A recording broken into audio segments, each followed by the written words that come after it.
Hello, and welcome everyone. Good morning, I guess good afternoon, good evening. We're so grateful for you to join us today for our live event of the month. So, we are offering this interview, this discussion, as part of a Path of a Magdalena program. So, each month we explore a different quality of Mary Magdalena, and we send out an interview with a Magdalena practitioner. There are different journaling questions, inquiry questions, different engagement on social media. And then we have this one event where we speak one on one live with, maybe it's sometimes more than one on one, but today it'll be one on one about this quality of the month. So today, this is our inaugural event with Diane Brenneman. So I know you all have seen Diane every single month because Diane is interviewing all the different Magdalenas on these qualities. And today is a special day because we get to speak with Diane about our quality, our Magdalena quality of the month, which is courage. So Diane serves as the assistant director of the Magdalena program. She wears so many hats within Magdalena and outside of Magdalena. And Diane, I'm so happy that you could join us today. Oh, Kara, I am so happy to be here with you and everyone else. Thank you for having me. Oh, thank you. Thank you. Okay, so Diane, I thought we could just start by speaking a little bit briefly about courage. Like, what is courage? What is it to you? Can you just share a little with us about that? Yeah, when I think about courage, I think back to before I really began my own journey of inner exploration. I think about what I thought of as courage. And Kara, I don't know about you, but I thought about it like what I saw in the movies. Mhm. And as many of you know, I was a lawyer for over 25 years and I represented badly, catastrophically burned children. And in doing that job, I would see some of the best examples of how beautiful humankind really is. I would see people who didn't have any relationship to a family run into a burning building and save a child that was on fire. Mm. For a long time, that was what I thought of as courage. And it is. It's an amazing, courageous act. But that's not how I think of it now. I think courage is the ability to keep your heart open to life and to Mm. keep it open moment by moment, even when it hurts so bad, when it's not on your terms, when it's not what you planned or you want. Can you still stay in that heart open space? That is courage. And to me, that's what's so often overlooked because it takes great courage to lean into life, to be open to life when it hurts so badly, and to really be present and be fully there. And so it's something that we can choose moment by moment, but we just don't always appreciate that. Yes, I really appreciate the distinction you made too, Diane, about what you used to think courage is, which it still is, but Yeah. that it has expanded for you. I was actually just sharing this, I was doing a little reading on courage before today, and what I found is that the root word of courage is COR, which in Latin means heart. Yeah, that's it. Yeah. Yeah, that's beautiful. That's beautiful. And that's what it is. Can you keep your heart open? And that doesn't mean that, well, it's just open all the time. It means that when you feel that contraction, when you're in that place of fear, when the anger comes or the grief comes, do I have the courage to open my heart back up so that I can fully experience all that's there for me in that moment? And that's not just all the light. It's all Right, the right. dark and the light. It's the whole of life. And to me, that's what it's all about. Mm. That's what it's all about. The full spectrum. the full spectrum. And so Mhm. often, Kara, I mean, there are a million ways that we can find to try to opt out of that, right? I Mhm. mean, we can distract ourselves. Now we've got these great little phones in our hands that it's so easy to do, right? We can numb ourselves with Yep. psychotropic meds, with alcohol. We can just get out of our body and disassociate. We can freeze and not take action, not move into life in that moment. There are a million ways that we can deny the beauty of what's there in the moment when it doesn't look like what we wanted, or when it just hurts. And I Yeah. had something going on. We were talking about it before this weekend, and this dear friend of mine in Seattle, Anne, has been doing this great thing for me all weekend, and she doesn't even know she's doing it. She keeps texting me and saying, I know this is so hard. And every time she Mm. does, I think, oh, that's it. Am I making Mhm. it hard? Am I hardening my heart in this moment? Because if I Mhm. am, I'm not in a place of courage, and I'm not open to the experience of life. And it's just been Yeah. a great reminder, great reminder. When I kind of started on a spiritual journey, Diane, my goal, of course, I thought of courage in the same way you did in the beginning. And that was actually kind of the only type of courage I was interested in. And I started on the spiritual journey because I just didn't want to feel pain anymore. Yeah. Like I just wanted to feel good. Yeah, right. And yeah, like I'm like, yeah, I just don't want to feel pain. I don't want to hurt. I want to feel good. And I think I traveled along that in my spiritual path in my life for many years as that as my goal. Like I just want to feel good. And actually, it's only been recently that I took that out of the picture. And I'm through our conversation, I'm kind of understanding that courage was a part of this. It's not just about feeling good or not feeling good or not feeling good. It's about feeling and Feeling, just being present. And being. that's been a real exactly. And that's been a shift for me. It's not just about feeling good. No, it's about experiencing all of life. Do I have the courage to Hmm. open up and allow all of life to pass through me? And when I do, I Yeah, find that there's always that point of light in the dark, but I can't go there immediately.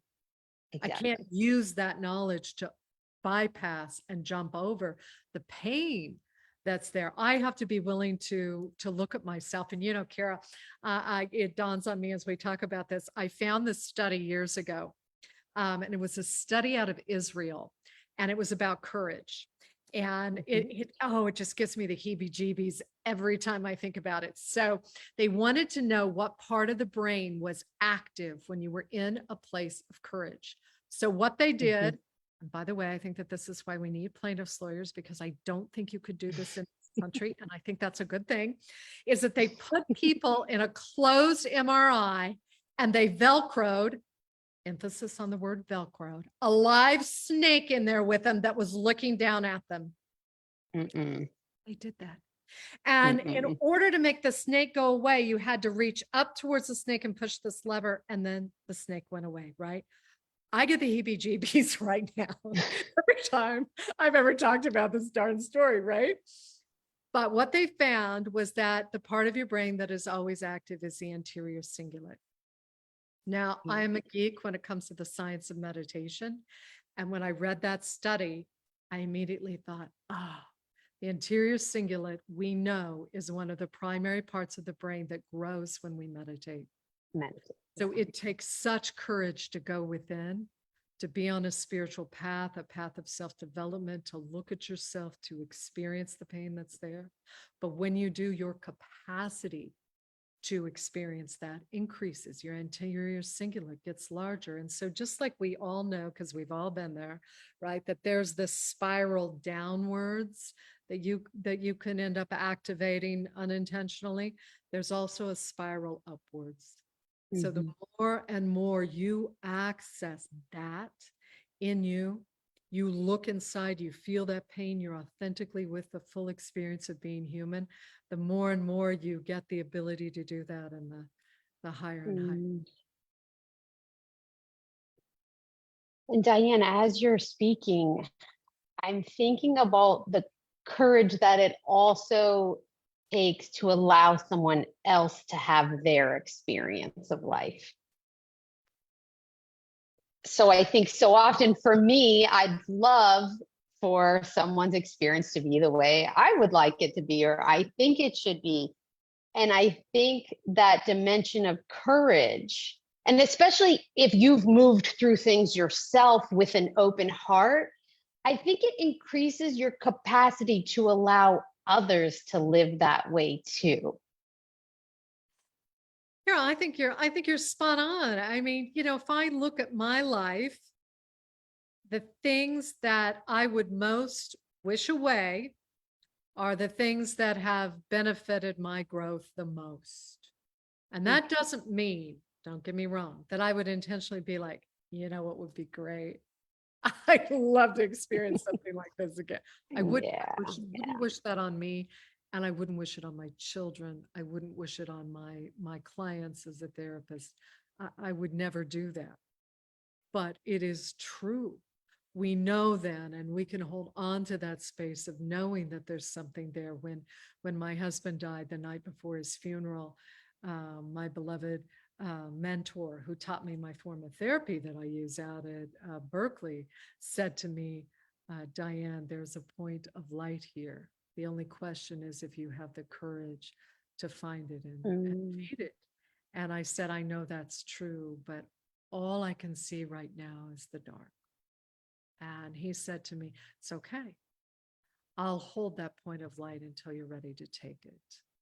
And so I think of it as like that, that we can support and love each other and allow each other to have these experiences without trying to make it go away, trying to help them mhm. escape, get over it. But know that there's a point of light there that we can all access. And when we do, then suddenly something beautiful comes from that. It couldn't be there otherwise, but that takes courage. That takes courage to face life on its own terms, not on ours. Yeah, I think that um just my concept of courage has shifted so much, and that I really appreciate where it is now and how I can see the world in a different way with that. And how it can be a daily practice and how Right. that is heroic. It really, you're Yeah. a hero when you're Mhm. open fully to this experience of life. And we don't give that enough credit. And so I think oftentimes people don't even know to seek that. I certainly did not know to seek that. I was like you, Kara. I Yeah. thought we'll get on a spiritual path and everything will be coming up roses. Yeah. Never thought Um, about all the thorns. yeah, No? exactly. Yeah. I'll just be like this big light dancing around, having parties and feeling awesome. Exactly. But that's Right. not the experience of life. It's the No. whole spectrum. And that's what's Right. beautiful. That's what's truly beautiful. Diane, so much of what I'm hearing you share is about being having an open heart to different experiences. And I think part of that is being in the body during all of everything. And so I'm wondering if you can share a little bit about what courage feels like in your body or the embodiment of it so people can kind of begin to understand what it would feel like in their daily life. For me, Kara, what that feels like is I feel my heart contract. I feel that pain. I feel that closure. And I feel myself then up in my head with a really Mhm. great story for why whatever is happening should not happen. It's not fair, whatever. And then the process to me is can I bring myself back down in and welcome whatever is there? Because remember, it's not the biggest pain that I know is not the underlying emotion. It's when I resist the bodied experience of that emotion. So if I get in and I feel it, as I feel it, my heart organically starts to open up again. And then After that, really, really important. After that, I can breathe.